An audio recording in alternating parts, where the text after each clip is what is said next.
Bonjour à tous et bienvenue pour une nouvelle vidéo de fitness et de musculation. Aujourd'hui on va voir comment optimiser au maximum son entraînement pour prendre le plus de masse musculaire. Alors quand vous avez cliqué sur la vidéo, vous vous attendiez sans doute à un programme de musculation miracle qui marche pour tout le monde. Malheureusement ça n'existe pas. Chaque individu va répondre différemment à un même programme.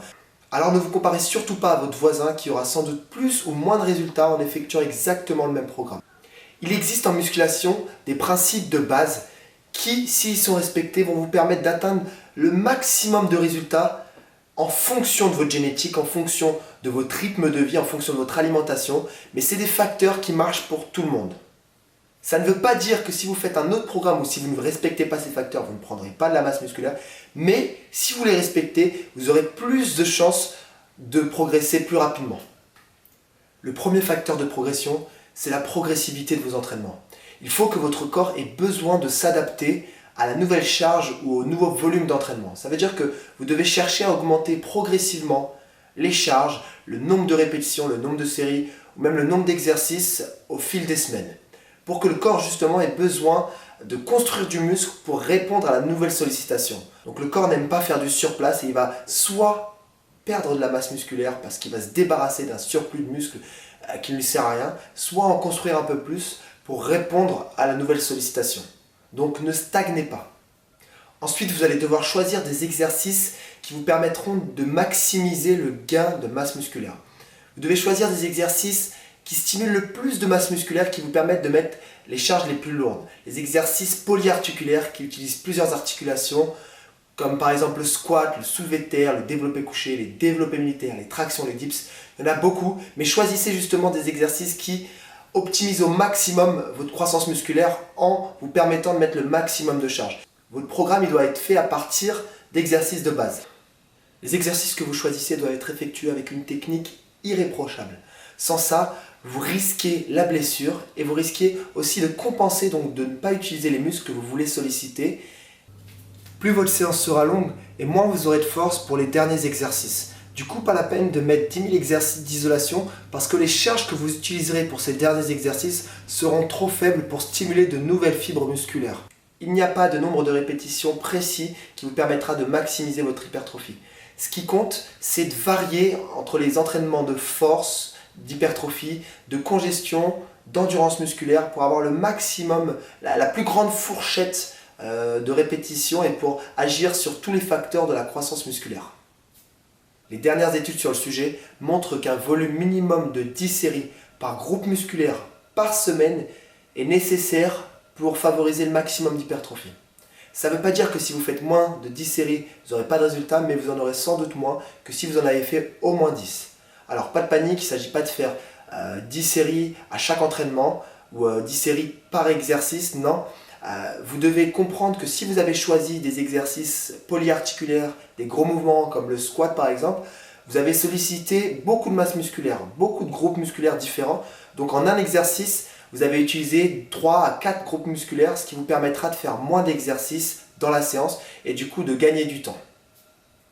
10 séries minimum, ça ne veut pas dire 100 séries et ça ne veut pas dire des séances de 4 heures. Il s'agit de trouver le bon volume d'entraînement qui vous permettra de progresser et de récupérer. Chaque individu a une adaptation différente à l'entraînement, donc vous avez besoin d'expérimenter sur vous le nombre de séries idéales. Donc ça se fait sur des années d'entraînement. Comme on l'a vu précédemment, l'important c'est d'augmenter la charge et le volume progressivement.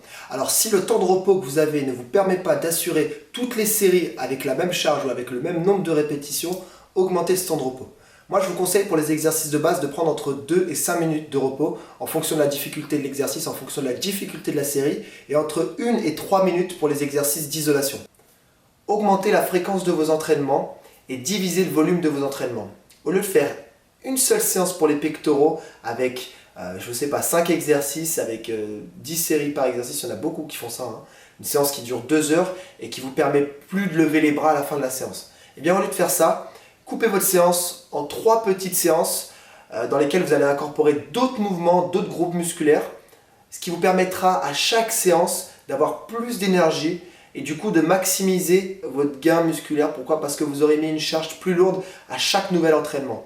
Si vous faites une seule séance de pectoraux par semaine et que vous faites 5 exercices, et qu'au 5e exercice vous avez plus de force, automatiquement vous allez diminuer la charge. Maintenant, si vous divisez votre séance de pectoraux en 3 petites séances et que vous fassiez 2 exercices par séance. Si vous faites ça, automatiquement à chaque nouvelle séance, vous aurez de l'énergie pour les 2 exercices à faire parce qu'au lieu d'en faire 5, vous n'en aurez que 2. Et le total de la charge que vous avez réussi à soulever par semaine est beaucoup plus important que si vous aviez fait qu'un seul entraînement. Donc évitez les split body, préférez les half ou les full body. Évitez de travailler qu'un seul groupe musculaire par séance, travaillez 2, 3 voire 4 groupes musculaires par séance pour les travailler un peu plus souvent. La récupération va être au moins aussi importante que l'entraînement parce que c'est pendant votre récupération que vous allez construire du muscle. Donc ne négligez surtout pas la récupération. Et la récupération, ça passe par un sommeil de qualité, par une alimentation de qualité et en quantité, en fonction de l'objectif bien sûr. Et là, il s'agit d'hypertrophie. Donc vous avez besoin de manger un petit peu plus pour apporter plus de matériaux de construction. Et vous pouvez utiliser d'autres méthodes de récupération comme le massage, l'automassage hyper efficace. Tout ce qui va être en faveur de la récupération, de la régénération du système nerveux. Je vous déconseille d'aller à l'échec sur les exercices de base où vous allez utiliser le plus de charge parce que ça va vous empêcher de récupérer assez rapidement au niveau du système nerveux et vous ne pourrez pas assumer correctement les entraînements de la semaine parce que comme on l'a vu, l'important c'est aussi la fréquence d'entraînement. Donc vos pectoraux, vous n'allez pas les faire qu'une fois dans la semaine. Pour les exercices d'isolation, ça pose beaucoup moins de problèmes parce que les charges utilisées sont beaucoup plus légères et parce que vous recrutez beaucoup moins de fibres musculaires, vous faites travailler beaucoup moins votre système nerveux. Et je termine par le plus important, la régularité.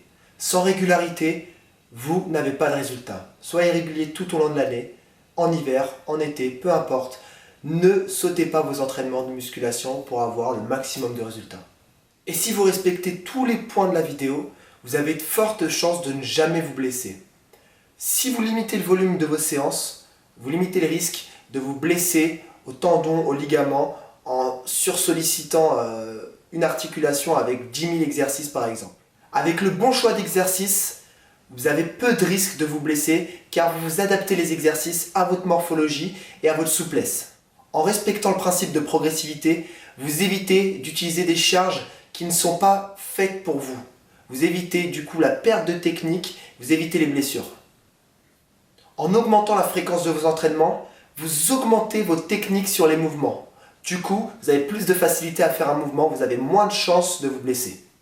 En favorisant l'amplitude sur les mouvements, vous gagnez de la souplesse et vous évitez toutes les déchirures musculaires et toutes les blessures aux ligaments et aux tendons que vous pourriez avoir. En ayant un sommeil de qualité, vous favorisez l'hormone de croissance et la régénération des tissus. Vous évitez la production de cortisol et vous limitez le stress qui est un facteur limitant pour la progression en musculation. En ayant une alimentation de qualité, vous favorisez l'apport en micronutriments, en macronutriments nécessaires à la production de masse musculaire et vous limitez l'acidité de vos tissus liés à l'activité physique et liés au mode de vie. J'espère qu'avec tous ces conseils, vous pourrez créer un programme qui vous convient, qui vous correspond et qui vous permettra d'obtenir le maximum de résultats. Bien sûr, tout ça, c'est que de la théorie, l'important c'est la pratique. Donc entraînez-vous et moi je vous dis à très vite.